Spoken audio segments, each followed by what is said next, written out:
call me a god.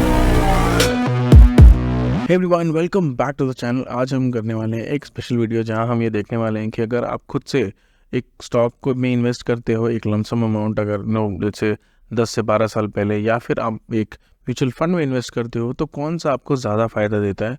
क्या खुद से स्टॉक पिक करके इन्वेस्ट करना ज़्यादा प्रॉफिटेबल होता है, या खुद से नहीं करके आप एक म्यूचुअल फंड में दे दो और अपने जो काम पे है, लेट्स से आप कोई जॉब करते हो, कोई बिजनेस करते हो, उस पर ध्यान देना आपके लिए ज़्यादा बेनिफिशियल है।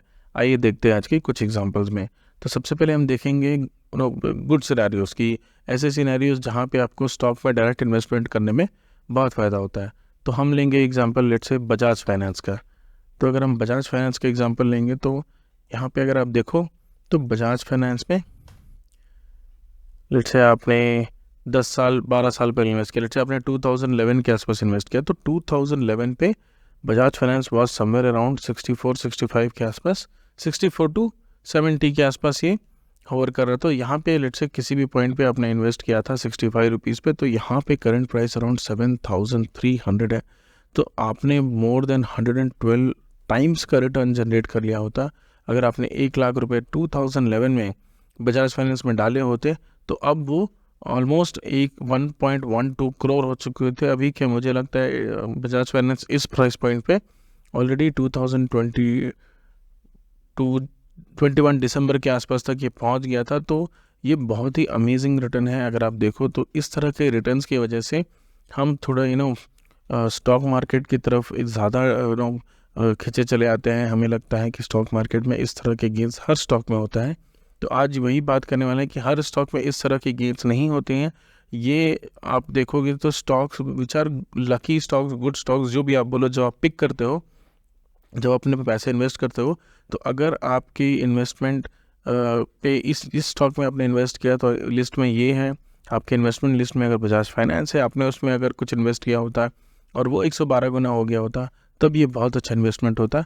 लेकिन मैं क्यों बोल रहा हूँ कि एक लक फैक्टर भी है एक, क्योंकि मैं बताता हूँ लक फैक्टर क्यों है। फ्यूचर एग्जांपल्स में हम देखेंगे कि क्यों मैं बोल रहा हूँ कि लक भी एक है, ओनली एनालिसिस से काम नहीं चलता है। तो चलिए, तो ये था एक अच्छा एग्जांपल। और एक अच्छे एग्जांपल पे अगर देखो तो there is something called Adani entertainment. तो अदानी एंटरटेनमेंट को आप जानते ही होंगे।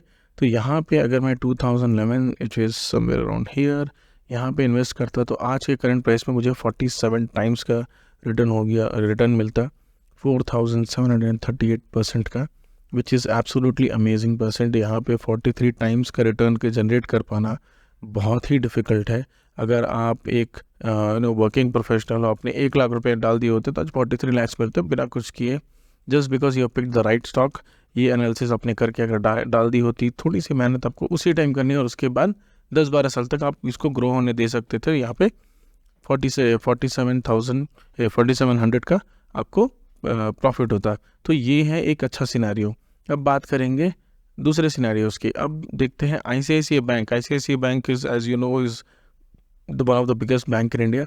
ICICI बैंक में अगर आपने 2001 में अगर आपने 1 लाख रुपए डाले होते तो ये कितने होते? तो यहाँ पे लेट्स अराउंड 2011, नॉट 2001, 2011 में अगर आपने 1 लाख रुपए डाले होते तो अभी वो ग्रो होकर वो 443% ग्रो होते। मतलब आपने अगर 1 लाख रुपए डाले होते तो अभी उसकी वैल्यू 4.4 लाख्स होती।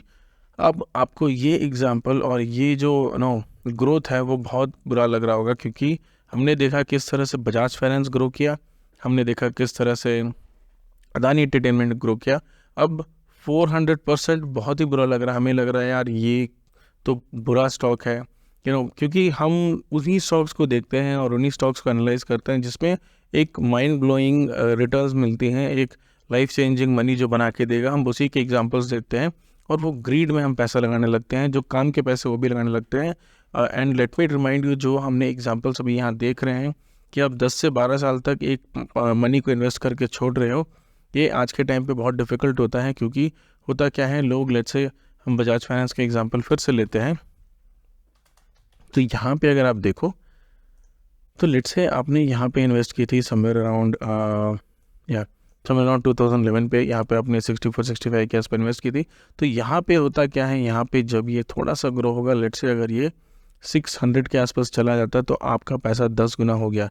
तो यहाँ पे होगा क्या, आपके माइंडसेट में अगर आपका माइंडसेट इस तरह का नहीं बना है कि आप इसको इग्नोर करके और इसको और आगे की तरफ ग्रो होने दे सकते हो, तो यहाँ पे आप ज़रूर कैश आउट करने का सोचोगे।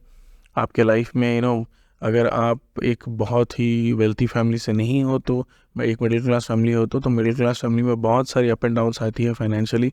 तो यहाँ पे जब आपने देखा कि आपका पैसा 10 गुना हो गया है विद इन 4 to 5 ईयर्स, तो यहाँ पे आपके पास ऑलमोस्ट 10 लाख रुपए होते। तो और 10 लाख रुपए 2016 के आसपास आप यहाँ पे ज़रूर निकाल देते, बिकॉज 10x होने के बाद लोग यहाँ वेट नहीं करते हैं कि मैं 100x होने दूँ, क्योंकि उन्हें डर लगता है कि कहीं ये इस तरह से वापस ना चले जाए और यहीं पे फंसे रह जाए और जो पैसा आज मुझे मिल रहा है वो मैं गवा दूँ।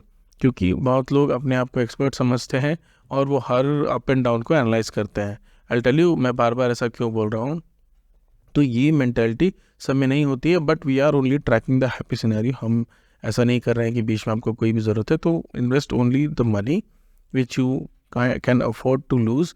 उसका मतलब ये है कि यहाँ पे अगर आपने ये सोचा होता है 1 लाख रुपये अब मेरे डूब गए हैं या मुझे कहीं खो गए हैं या फिर जो भी हुआ, तो यहाँ 1 लाख रुपये अब मेरे पास नहीं है, तब आप क्या कर सकते थे।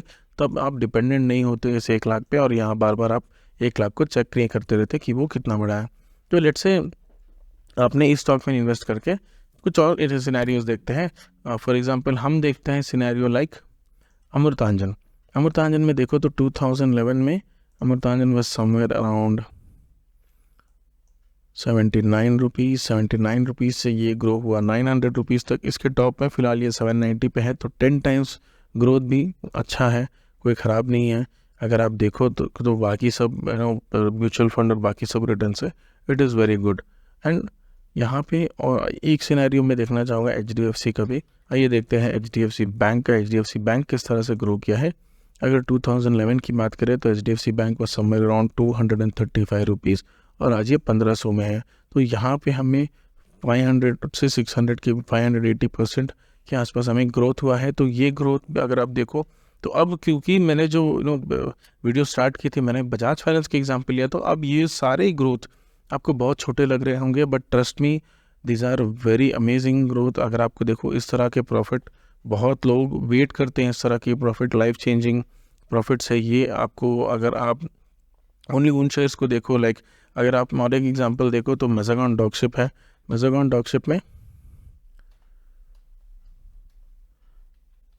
मेज़ागॉन डॉगशिप की भी बहुत बात हुई है कि यहाँ पे स्टॉक जो 200 रुपये का था अराउंड 2021 जनवरी में, अब वो 3800 का हो चुका है। तो इस तरह के स्टॉक्स को कैच कर पाना, इस तरह स्टॉक में कंटिन्यूसली इन्वेस्ट रह पाना, ये बहुत डिफ़िकल्ट होता है। बट ये सब तब भी this are kind of happy scenarios. अगर for example bank of Baroda की बात करें तो बैंक ऑफ बड़ौदा में 2011 में अगर देखें वो अराउंड 192 के आसपास था। 192 से यहाँ पे अभी जो ग्रोथ हुआ है वो अराउंड 46% का ही हुआ है। तो यहाँ पे जो इन्फ्लेशन है उसी में ही मोस्टली आपका पैसा आधा से ज़्यादा पैसा तो वही खा जाएगा। तो यहाँ पे 1 लाख रुपए अगर आपने इन्वेस्ट किए होते तो आपके पास होते 1,40,000। तो जो अपॉर्चुनिटी जो 10, 12, 13 साल की है वो आपने मिस कर दी होती। और आपको ये लेट्स से आप अभी सोच रहे हो कि अभी आप देखो तो बैंक ऑफ बड़ौदा आप सोच रहे हो कि मैं बैंक ऑफ बड़ौदा में क्यों लगाता, but on that time this was an amazing stock. इसीलिए मैं बोल रहा हूँ लक भी बहुत फैक्टर है, लोग एनालिसिस में भी गलती करते हैं। तो यहाँ पे let's say bank of Baroda list हुआ, ये अपने साइडवेज गया और उसके बाद एक बुल रैली आई, यहाँ पे फिर साइडवेज गया, उसके बाद एक बुल रैली आई।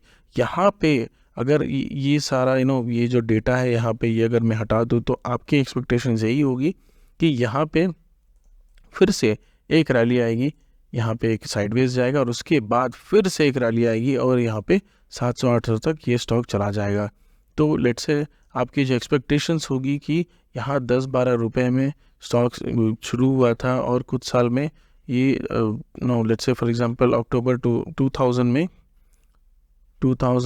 में मार्च दिस वाज अराउंड 11 रुपीज़ और ये 2010 में अराउंड 174 है। तो 174 11 से 174 कितना होता है let's say around, so this was around 18 times. तो 18 गुना ये बढ़ गया इस 11 ईयर्स में। तो आपको लगा होगा कि ये फिर से फिनोमिनल ग्रोथ करेगा, this is going to be an amazing bank. Because यहाँ पे हमें ऑलरेडी ग्रो करता हुआ दिख रहा है और हम फ्यूचर देख नहीं सकते हैं। जो भी हम डिसीजन लेते हैं वो पास्ट को देख के ही लेते हैं। तो यहाँ पे bank of Baroda as per the data till 2000 level was an amazing stock to invest. इसलिए मैं बोल रहा हूँ लक भी बहुत फैक्टर होता है आपके इन्वेस्टमेंट में, एनालिसिस के साथ साथ। तो इन सब स्टॉक में अगर आप फंस जाओ तो आपकी सारी मेहनत बेकार हो जाएगी। पैसे, बहुत सारे स्टॉक्स हैं जिसमें आपके पैसे डूबे भी हैं, जैसे यस बैंक हुआ, रिलायंस हुआ, अनिल अंबानी जी की रिलायंस थी। तो बहुत सारे बहुत सारे एग्जांपल्स है। लेकिन अभी अगर आप देखो तो वो एग्जांपल्स, चलो अगर आप बोलो कि उन सब में मैं इन्वेस्ट नहीं करता तो आज आप वो बोल पा रहे हो, लेकिन कल जब लोग फॉर एग्जांपल अनिल अंबानी जी की बात करें तो एक टाइम था अनिल अंबानी जी की stock was one of the जो हाईएस्ट वॉल्यूम जनरेट करती थी वो स्टॉक थी वो। लेकिन आज अगर आप देखो तो बहुत लोगों के बहुत सारे लॉसेस हुए हैं उन स्टॉक की वजह से। Even though yes bank was to be said as the bank which will overtake HDFC, ICICI और सारे बैंक को ओवरटेक करके निकल जाएगा। एक रेवोल्यूशनरी बैंक बोला जाता था यस बैंक को, लेकिन एंड ऑफ द डे आज देखो उसका भी क्या हाल है। तो ये आप प्रेडिक्ट नहीं कर पाओगे as a retail investor, it is very hard to understand. But let's say आपने इन सब चीज़ों की आपने सोचा होगा कि मैं स्टॉक में इन्वेस्ट नहीं करूँगा और मैं म्यूचुअल फंड की तरफ जाऊँगा। तो तब आप क्या कर सकते हैं? लेट्स से फॉर एग्जांपल आपने 1 लाख रुपए इन्वेस्ट किए होते किसी भी म्यूचुअल फंड में जो आपको 15% के आसपास देता है एक रिटर्न। तो 15% के रिटर्न के हिसाब से अगर आप 12 साल इन्वेस्ट करो, I think it was 13 years, तो 13 साल अगर आप इन्वेस्ट करो तो आपको मिलते around 6.9 lakh. So around 7%, 7 times का आपको 700 टाइम्स का रिटर्न है। Even though this is not bad in if comparing to some stocks, it is kind of bad if you compare to some multi-bag stocks, but these are good returns. But let's say आपने stock market में focus नहीं किया होता, आपने अपनी personal life में अपनी जो जॉब है, जो बिजनेस है, उस पर बहुत मेहनत की होती, और लेट्स से अगर आप 5,000 बचा पाते उससे 5,000 आप SIP भी करते उसे 1 लाख के एडिशन में, तब आपको क्या होता, आप देखते आपका पैसा 31 टाइम्स ग्रो कर जाता। Because this is a factor which is giving a boost to the money which you have invested. तो अगर आप 5,000 भी इन्वेस्ट करते 13 ईयर्स के लिए तो आपको 31 lakhs मिलते, और अगर आप 10,000 इन्वेस्ट करते तो you would have made an absolute amazing return of 55 lakhs. यहाँ पे प्रॉब्लम और प्रॉफिट दोनों अगर आप देखो दोनों साइड हैं। कुछ लोगों को लगता है कि म्यूचुअल फंड में बहुत स्लो ग्रोथ होती है और कुछ लोगों को लगता है कि म्यूचुअल फंड सेफ है। तो दोनों डिफरेंट सिनेरियोज है, क्योंकि लोग सोचते हैं कि वो सब कुछ जानते हैं। वो एक चार्ट फॉर एग्जांपल अगर आप मैंने बैंक ऑफ बड़ौदा का चार्ट दिखाया तो उनको सबको लगेगा कि ये अमेजिंग स्टॉक है अंटिल 2011। उसके बाद अगर आप देखो तो there were some bad moves in the chart, but अगर आप देखो 2011 तक यहाँ बहुत अमेजिंग चार्ट था। ये जो चार्ट पैटर्न भी है ये बहुत अमेजिंग है। टेक्स्ट बुक में आप देखोगे तो इसको बोलते हैं एक्यूमुलेशन। ये एक्यूमुलेशन हुआ और उसके बाद पंप किया, फिर एक्यूमुलेशन हुआ, फिर पंप किया, और फिर एक्सपेक्टेशंस होती थी कि एक्यूमुलेशन के बाद ये फिर पंप होगा। तो ये पैटर्न्स जो है ये बहुत ही बुलिश पैटर्न्स है।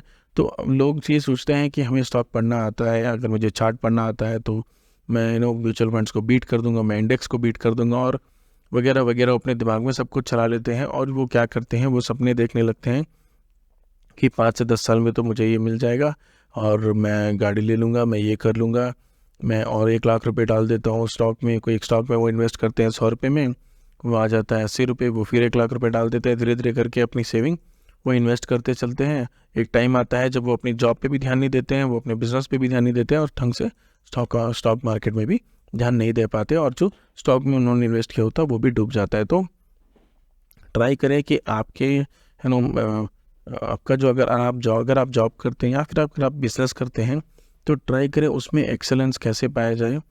अगर आपने देखा होगा तो बहुत लोग जो करोड़ों रुपए महीने कमाते हैं वो अगर चाहें तो डेली के डेली अगर आप 1 लॉट में ऑप्शन ट्रेड करते हो तो 1-1 लाख लॉट में वो ट्रेड कर सकते हैं, लेकिन वो नहीं करते हैं because they know how to manage their time and invest very wisely. वो एक स्टॉक्स में इन्वेस्ट करते हैं, वो म्यूचुअल फंड्स में इन्वेस्ट करते हैं, वो रियल टाइम एसेट्स जो बिजनेस होता है उसमें इन्वेस्ट करते हैं। फॉर एग्जांपल कुछ हेडफोन्स का बिज़नेस हुआ, शूज़ का बिज़नेस हुआ, किसी भी तरह का बिज़नेस हुआ, वो उस तरह के बिज़नेस को खड़ा करने में अपना टाइम ज़्यादा इन्वेस्ट करते हैं। तो ट्राई करें कि आप भी उस तरह की चीज़ें करें।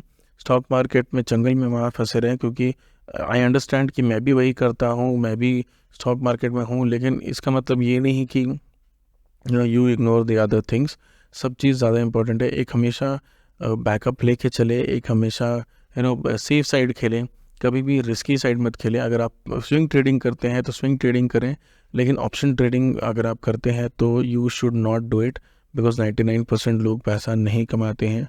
So this is just a kind of information. अगर आपको लगता है कि आप मुझसे बेहतर जानते हैं ये चीज़ें, तो it is your life, your money, you are the one who has to make the decision. So अगर आपको इस तरह के वीडियोस अच्छे लगते हैं तो please do subscribe to the channel. Thank you.